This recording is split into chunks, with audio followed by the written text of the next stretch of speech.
రంజాన్ తోఫా ఇస్తుండే, ఈ క్రిస్టియన్ వస్తే వాళ్లకు క్రిస్మస్ తోఫా ఇస్తుండే, సంక్రాంతి కానుక ఇస్తుండే.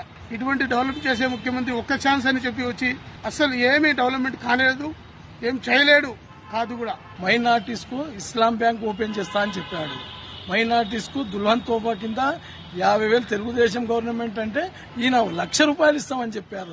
1,00,000 ఇచ్చి 1,00,000 పైసలు కూడా చేరలేదు. మైనార్టీస్ కు ఎటువంటి సహాయం అందలేదు.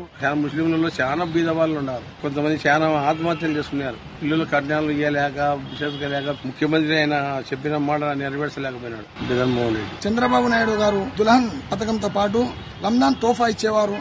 అలాంటి తోఫా కూడా రంజాన్ తోఫా ఇవ్వలేదు. కానీ ఈయన వచ్చినప్పటి నుంచి ఇలాంటివి అన్ని రద్దు చేసినారు, ఇవ్వడం లేదు. చాలా బాధాకరమైన విషయము. చెప్పిన వాగ్దానాలను మర్చిపోయి ఇలాంటి పనులు చేయడం చాలా అన్యాయమని చెప్పి అందరినీ తెలియజేస్తున్నాము.